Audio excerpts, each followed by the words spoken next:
Prime Minister Shri Narendra Damodar Das Modi.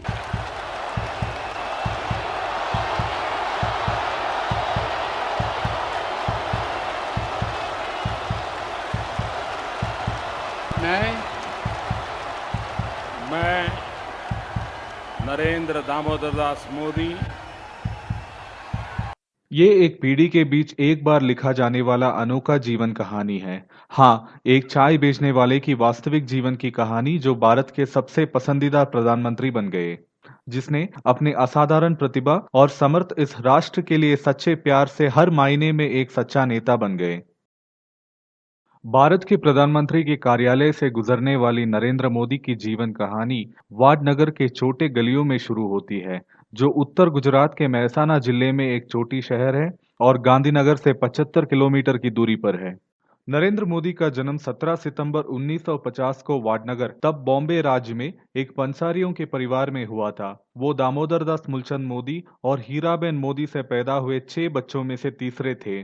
उनका परिवार विनम्र मूल का था। नरेंद्र मोदी के पिता दामोदर दास ने वाडनगर रेलवे स्टेशन पर स्थापित एक चाय के स्टॉल से अपना जीविका अर्जित करते थे। मोदी का परिवार मोद, गंची, तेली समुदाय से थे, जिसे अन्य पिछड़े वर्ग ओबीसी के तहत भारत सरकार द्वारा वर्गीकृत किया गया है। मोदी ने 5वीं कक्षा तक की पढ़ाई वाडनगर प्राथमिक कुमार शाला नंबर 1 में की।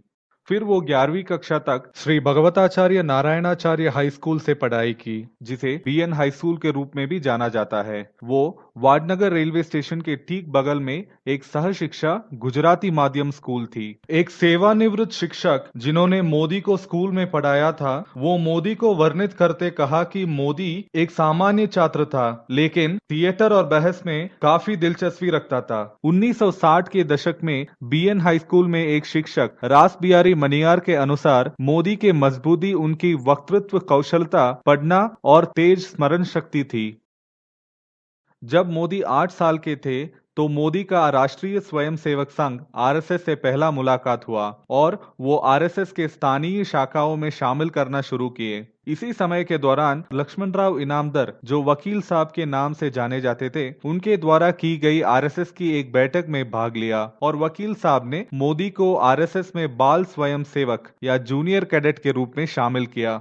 अपने स्कूल के दिनों में मोदी अपने पिता के मदद करते थे। मोदी एक केटली में चाय लेके जाके रेल यात्रियों को चाय बेचते थे। उस समय एक कप चाय की कीमत 1 आना थी। नरेंद्र मोदी उस छोटे उम्र से ही भारतीय सेना में सेवा करने का सपना देखता था। वह जामनगर के पास स्थित हुए सैनिक स्कूल में पढ़ना चाहता था, लेकिन शुल्क का भुगतान करने के लिए पैसा नहीं होने के कारण वहां शामिल नहीं हो सका। फिर भी राष्ट्र के सेवा के लिए समर्पित वो नेशनल कैडेट कोर एनसीसी का हिस्सा बने, जहां उनके अंदर के कार्यकर्ता को सेवा और सुरक्षा करने का मौका मिला। 1963 में जब मोदी सिर्फ 13 साल के थे, तो उनकी जाति में एक पारंपरिक रीति रिवाज के अनुसार वो उनके परिवार उसका शादी जशोदाबेन चिमनलाल मोदी के साथ तय किया। जब वे बीएन हाई स्कूल में 9वीं कक्षा में थे, तब उन्होंने एक स्कूल प्ले में 19वीं सदी के प्रमुख जोगीदास कुमन की भूमिका निभाई थी। वास्तव में उसी साल 1963 में उन्होंने पीलू फूल नाम के एक मोनोएक्ट किया, जो एक दलित महिला और उसके बीमार बेटे के अवस्था पर था। इस भाग ने दलितों के प्रति मोदी की सहानुभूति प्रदर्शित की, क्योंकि वो भी गंची एक पिछड़े समुदाय के अंग थे। नरेंद्र मोदी में हमेशा लोगों की सेवा करने और जरूरतमंद लोगों की मदद करने का जोश और उत्साह था। एक युवक के रूप में नरेंद्र मोदी ने 1965 के भारत पाक युद्ध के दौरान महसाना रेलवे स्टेशन पर सैनिकों को अपने सेवाएं दी। उन्होंने 1967 के गुजरात बाढ़ के दौरान भी प्रभावित लोगों की सेवा की, जहां मोदी ऐसे संकट के समय मदद के लिए बहुत सहायक थे। वही 1967 के साल उच्च माध्यमिक शिक्षा बीएन हाई स्कूल वाडनगर से पूरी की। बाल विवाह के पुरानी रीति को मानते हुए जशोदाबेन से उनकी शादी युव नरेंद्र पर उनके माता पिता ने स्कूल शिक्षा के तुरंत बाद ही कर दिया। औपचारिक शादी को केवल एक औपचारिकता के लिए कम कर दिया गया, क्योंकि नरेंद्र ने उन दिनों के दौरान अपने घर को त्याग दिया था और इस विवाह के तुरंत बाद ही उससे बाहर चले गए। उस परिणामी पारिवारिक तनाव ने उनके घर छोड़ने के निर्णय में योगदान दिया। 2 साल उन्होंने भारत में विभिन्न दिशा पर यात्रा की। इस निर्णय ने उनके जीवन के दिशा को ही बदल दिया, क्योंकि अपने यात्रा के दौरान वे हमारे महान देश के कई संस्कृतियों को जाने और कई अलग अलग लोगों से मिले। इसी यात्रा के दौरान उन्होंने हिमालय की यात्रा भी की और योगी साधुओं के साथ एक सन्यासी बन के रहे। इस यात्राओं ने सही मायने में युवा मोदी पर एक स्पष्ट प्रभाव छोड़ी। जब वो 1969 के अंत में या 1970 के शुरुआत में घर लौटा, तो वो एक बदला हुआ आदमी था, जिसका एक स्पष्ट उद्देश्य था कि जीवन में क्या हासिल करना चाहता था। वह सिर्फ एक दिन और एक रात के लिए घर पर रहे और फिर अहमदाबाद के लिए निकल पड़े, आरएसएस में शामिल होने के लिए। वे गुजरात राज्य मार्ग वाहन व्यवहार निगम में अपने चाचा के कैंटीन में मैनेजर के रूप में काम किया और वहीं रहे। उस समय के दौरान नरेंद्र मोदी लक्ष्मणराव इनामदार के साथ अपना संपर्क फिर से स्थापित किया। लक्ष्मणराव इनामदार यानी वकील साहब तब शहर के आरएसएस मुख्यालय हेडगेवर भवन में स्थित थे। जल्द ही वकील साहब ने 1971 में मोदी को भारतीय राजधानी का दौरान करने का और बांग्लादेश को आजाद करने के लिए चल रही सत्याग्रह में शामिल होने के लिए मार्गदर्शन किया। ये मोदी का पहला राजनीतिक कार्य का भाग था, जिसके लिए उसे तिहाड़ जेल भेजा गया। कहा जाता है कि इस कारण से ही वकील साहब ने मोदी का संरक्षक बनने का फैसला लिया। वकील साहब की सलाह पर मोदी ने अपने चाचा के लिए काम करना बंद कर दिया और हेडगेवर भवन आ गए। मोदी हेडगेवर भवन में सबसे मूल स्थान पर शुरुआत की। वो बहुत सवेरे उठता था, प्रचारकों के लिए चाय बनाता था, पूरे भवन में झाड़ू लगाता था, तब सिर्फ एक मंजिल का था, और अपने संरक्षक वकील साहब के कपड़े भी धोता था। ये सब 1 साल तक जारी रहा। 1972 में वकील साहब ने औपचारिक रूप से नरेंद्र भाई को आरएसएस में शामिल किया। मोदी ने अत्यंत ईमानदारी के साथ काम करना शुरू कर दिया। आरएसएस के आदर्श, जिससे परिवार के सदस्य से दूर बनाए रखने के लिए प्रचारक की आवश्यकता होती है, उसको ध्यान में रखते हुए नरेंद्र मोदी ने 1971 में ही खुद को परिवार के सदस्यों से दूरी रखना शुरू कर दिया और ध्यान को संघ के साथ अपने काम पर और अपने ब्रह्मचारिक जीवन को अटल करने पर अधिक केंद्रित किया।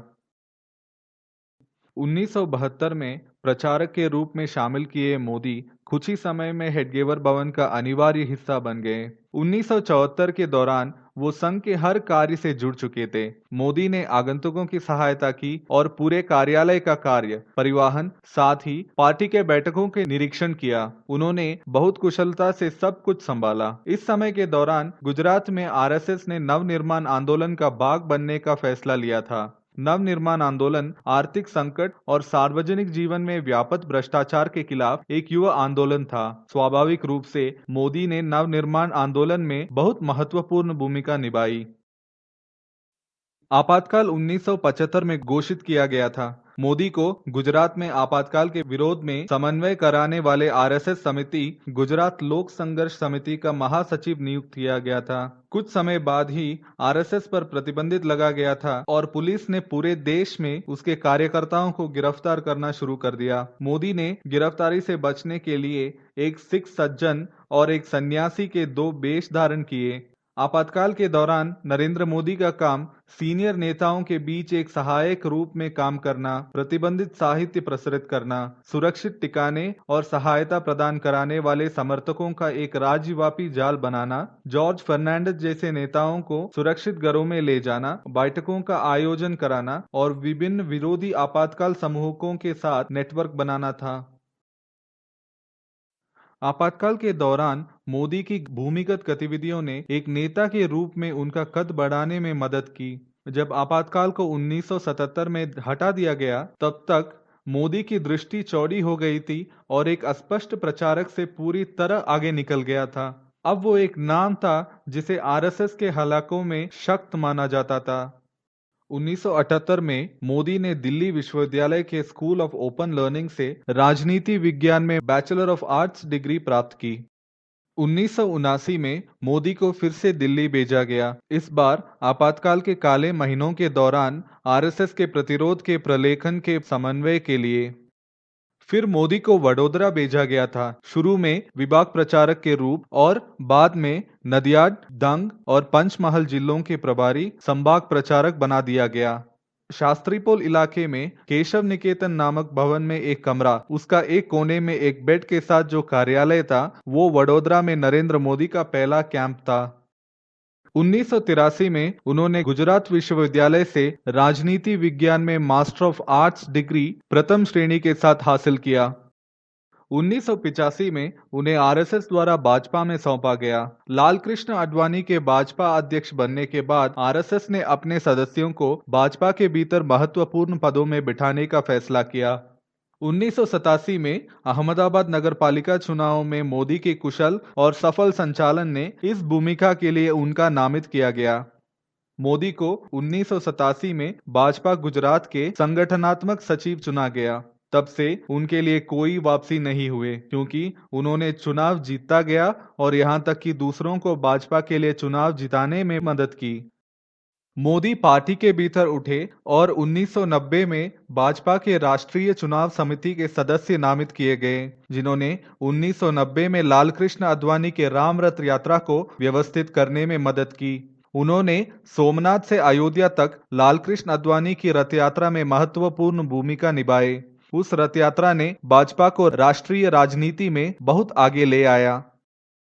1990-91 के दौरान मोदी ने लाल कृष्ण आडवाणी को गांधीनगर से लोकसभा चुनाव लड़ने का सुझाव दिया। जब आडवाणी चुनाव लड़ा तो मोदी पूरे प्रक्रिया के कैप्टन थे।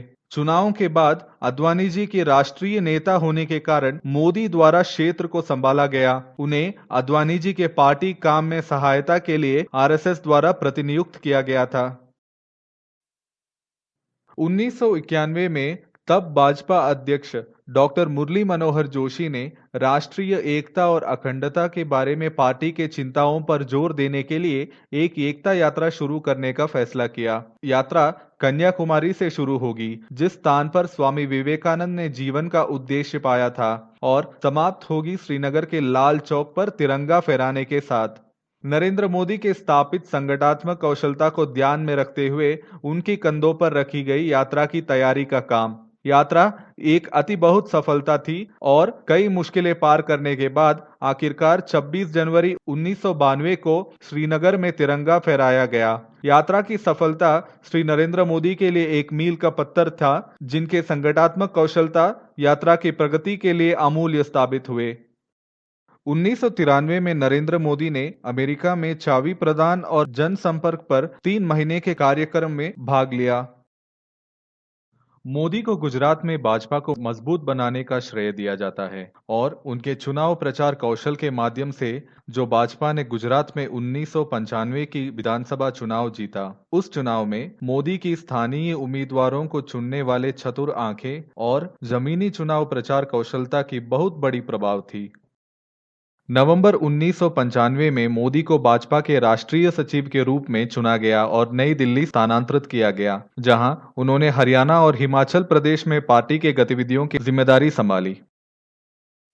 1998 के गुजरात विधानसभा चुनाव में समग्र बहुमत के साथ भाजपा को जीत दिलाने के लिए मोदी की रणनीति को भी श्रेय दिया गया था और फिर उन्हें उसी साल मई में भाजपा के संगठन महासचिव के रूप में पदोन्नत किया गया और इस पद पर उन्होंने अक्टूबर 2001 तक रहे। ये वरिष्ठों द्वारा आयोजित एक प्रतिष्ठित पार्टी पद थी। जब 26 जनवरी 2001 को गुजरात के कच्छ में भूकंप आया था, तब हर कोई क्षेत्र से जितना संभव हो सके उतना दूर रहने की कोशिश कर रहे थे, लेकिन एक व्यक्ति उस नाश के ऊपरी केंद्र तक पहुंचने के लिए बेताब था, लोगों के बीच रह के उनकी मदद करने के लिए बेताब था। यह मोदी तब भाजपा के सिर्फ एक महासचिव थे। उसी वर्ष बाद में जब उन्होंने मुख्यमंत्री का पद संभाला तो उनके सर्वोच्च प्राथमिकता कच्छ का पुनर्निर्माण था। किसी ने भी नहीं सोचा होगा कि एक दशक से कम समय में कच्छ भारत के सबसे समृद्ध और प्रगतिशील जिलों में से एक होगा। सितंबर 2001 में मोदी को अपने सेल फोन पर एक कॉल आया जब वो दिल्ली में एक स्मशान में अपने फोटोग्राफर दोस्त की अंतिम क्रिया में भाग ले रहे थे, जो एक हवाई दुर्घटना में मारे गए थे। उसी दुर्घटना में कांग्रेसी नेता माधवराव सिंधिया का भी मौत हो गया था। कॉल के दूसरे अंत पर प्रधानमंत्री अटल बिहारी वाजपेयी जी थे और वो शाम की एक बैठक के लिए मोदी को आमंत्रित किया। जब मोदी उनके आवास पहुंचे तो वाजपेयी ने उनसे कहा कि वो पंजाबी भोजन के आहार पर रह के बहुत बारी हो गए हैं, तुम्हें गुजरात जाना चाहिए, गुज्जू खाना खानी चाहिए। और असली मुद्दे पर आके मोदी से कहा कि वो केशुभाई पटेल के हाथों से गुजरात का बागडोर संभाले। अटल जी का आदेश सरल था, आने वाली 2002 के गुजरात विधानसभा चुनाव में जीत। और 3 अक्टूबर 2001 को उन्होंने गुजरात की मुख्यमंत्री के रूप में केशुभाई पटेल की जगह ली। जब नरेंद्र मोदी पहली बार गुजरात के मुख्यमंत्री बने तो उनकी मां ने कहा, बेटा कड़ी लंच ना ले, मतलब बेटा कभी रिश्वत मत लो। एक महिला जो अपने पूरे जीवन में कोई भौतिक सुख साधन नहीं पाई है, फिर भी वह एक प्रभुत्व और उत्सव के समय में अपने बेटे को रिश्वत नहीं लेने के लिए कहा। 2002 के चुनाव में भाजपा ने 182 सदस्य के विधानसभा में 127 सीटें जीती और मोदी जी दोबारा गुजरात के मुख्यमंत्री बने। હું નરેન્દ્ર દામોદરદાસ મોદી 2010 में जब मोदी जी गुजरात के मुख्यमंत्री थे, यूनाइटेड नेशंस ने गुजरात को दुनिया के दूसरे सबसे अच्छा राज्य के रूप में सम्मानित किया। 2011 में मोदी ने सामाजिक समरसता को बढ़ावा देने के लिए पूरे गुजरात में सद्भावना यात्रा निकाली। 26 मार्च 2012 के टाइम मैगजीन एशियन एडिशन ने अपने कवर पेज के लिए नरेंद्र मोदी को चुना था और नीचे लिखा, मोदी मीन्स बिजनेस। मोदी जी इसलिए चुना गया था क्योंकि गुजरात मॉडल विकास और औद्योगिकरण का एक उदाहरण बन गया था।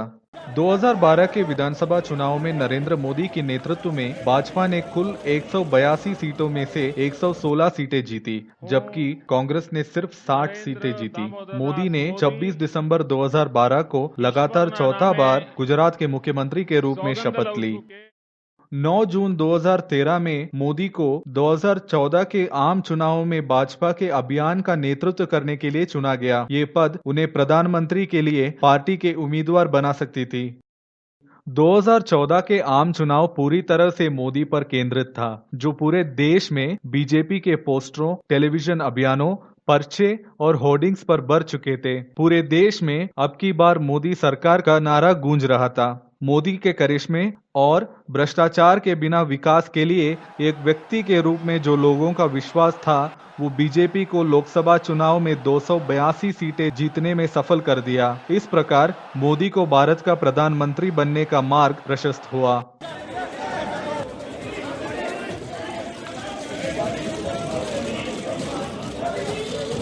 2014 से 2019 के दौरान कई नई विकासात्मक योजनाएं शुरू किया गया। आयुष्मान भारत, स्वास्थ्य बीमा योजना, the insolvency and bankruptcy code, ग्रामीण विद्युतीकरण, उज्ज्वला योजना, स्वच्छ भारत मिशन, मुद्रा लोन, सब्सिडी का डिजिटल ट्रांसफर, ये कुछ ही योजनाएं थी जो सबसे सफल माने जाते हैं।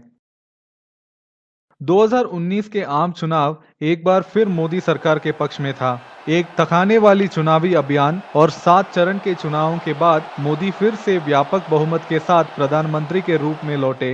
अकेले भाजपा ने 303 सीटें जीती, जबकि भाजपा के नेतृत्व में राष्ट्रीय जनतांत्रिक गठबंधन एनडीए या नेशनल डेमोक्रेटिक अलायंस को 543 सदस्य के संसद में 353 सीटें मिली। चुनावी जंग में शानदार जीत दर्ज करने के एक हफ्ते बाद नरेंद्र मोदी ने 30 मई 2019 को भारत और विदेश के कुछ 800 प्रतिनिधियों की उपस्थिति में फिर से भारत के प्रधानमंत्री के रूप में शपथ ली। इसके कुछ ही महीनों के भीतर कई ऐतिहासिक और परिवर्तनकारी निर्णय लिए गए। एक राष्ट्र, एक तिरंगा, एक संविधान मोदी सरकार के तहत एक वास्तविकता बन गया जब उन्होंने अनुच्छेद 370 को निरस्त करने का विधेयक संसद द्वारा पारित किया गया था। ट्रिपल तलाक बिल के पारित होने से मुस्लिम महिलाओं को लैंगिक न्याय मिला है।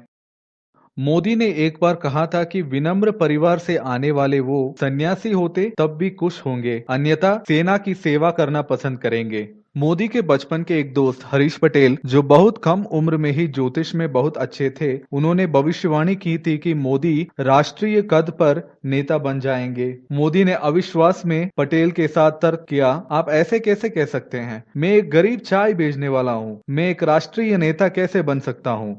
वो भारत के पहले प्रधानमंत्री हैं जिनका जन्म स्वतंत्र भारत में हुआ था, यानी 15 अगस्त 1947 के बाद हुआ था। और वो पहली भारतीय प्रधानमंत्री भी हैं जिनके मां पद ग्रहण करते समय जीवित थे। मोदी जी के पास सबसे अधिक मार्जिन के साथ लोकसभा सीट जीतने का रिकॉर्ड भी है, जब वो वडोदरा में लगभग 5,70,000 वोट के मार्जिन से जीते।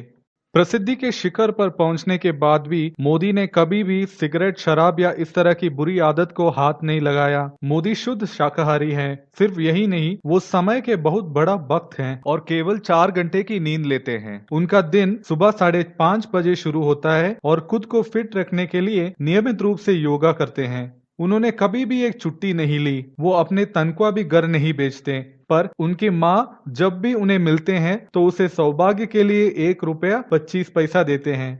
उनके डिजाइनर कपड़े हमेशा मीडिया में रहे हैं, पर मोदी ने स्पष्ट किया है कि वो अपने कपड़े खुद डिजाइन करते हैं। हालांकि उनके मोनोग्राम वाले सूट के बारे में ऐसे नहीं कह सकते, जिसकी कीमत 10 लाख से भी अधिक है। वही सूट उन्होंने अमेरिका के राष्ट्रपति बराक ओबामा के नई दिल्ली यात्रा के दौरान पहना था। ये एक उपहार था और बाद में वो अपने स्वच्छ गंगा परियोजना के लिए धन जुटाने 4,31,00,000 रुपए में उस सूट को नीलाम कर दिया। चाहे गुजरात के मुख्यमंत्री के रूप में या भारत के प्रधानमंत्री के रूप में, नरेंद्र मोदी ने कभी भी अपना परिवार के सदस्यों के साथ अपना आधिकारिक निवास सजा नहीं किया, यहाँ तक कि अपने माँ के साथ भी नहीं। वास्तव में वह इकलौता समय जब कोई परिवार के सदस्य अपने आधिकारिक निवास में थे, वो तब थे जब उनके माँ ने 2016 में 1 हफ्ते के लिए उनसे मुलाकात की थी।